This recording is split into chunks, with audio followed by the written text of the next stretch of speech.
I want to pause for a second and listen to your perspective on this, because I definitely want to hear more, but I want to hear your perspective from how did you view this as he's coming in and experiencing all of these like highs and lows of ministry.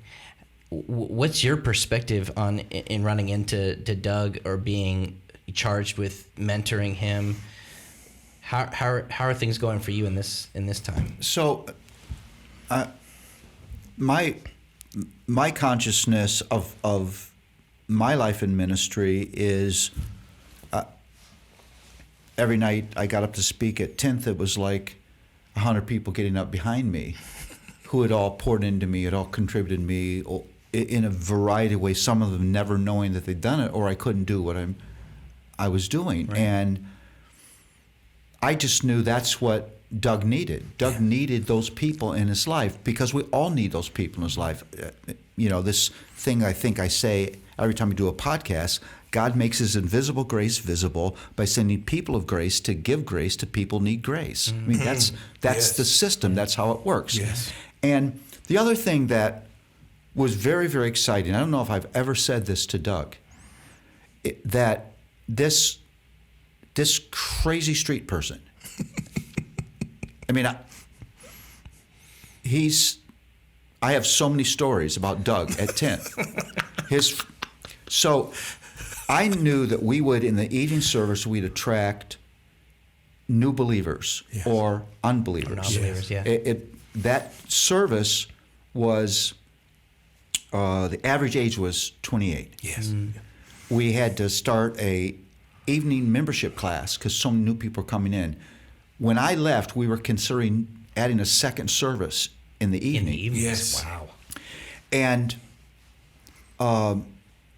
we had designed, because I knew these people had no idea how to worship God, a liturgical service where everything was in the bulletin, the full text of the songs and everything.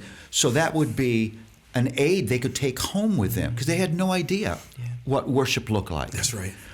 And so one of the things the interns had to do was to lead worship.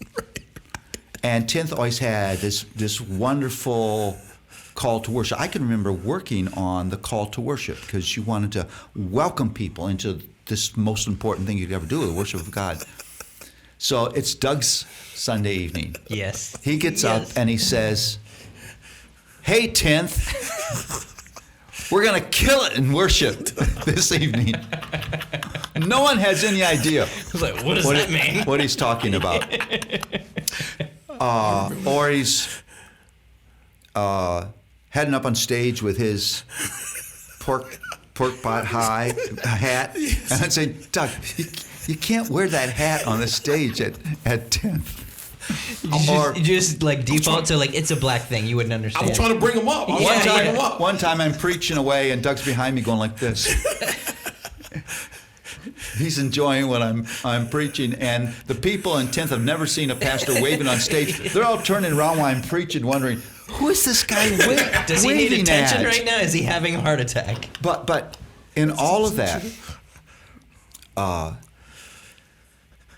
there's two things that I noticed in Doug as a person is his passion for the gospel, his passion for communicating the gospel, and that in all the struggle, I could see this was a visionary.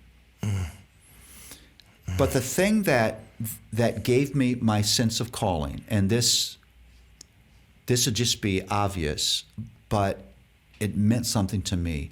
I looked in the face of this man and thought, he will reach thousands of people I would never reach. Just because of who he is. And it's because I think what God does, and I'm not just talking race here, what God does is he redeems all of the craziness in our life and uses it for his work. So if you've been in the hood, you've been in the street, you know what that life is like, you can reach people that their world is alien to me. And I knew that all of these experiences that Doug had been through, God would redeem and use. And so I thought, well, of course I want to pour into this guy. Yeah.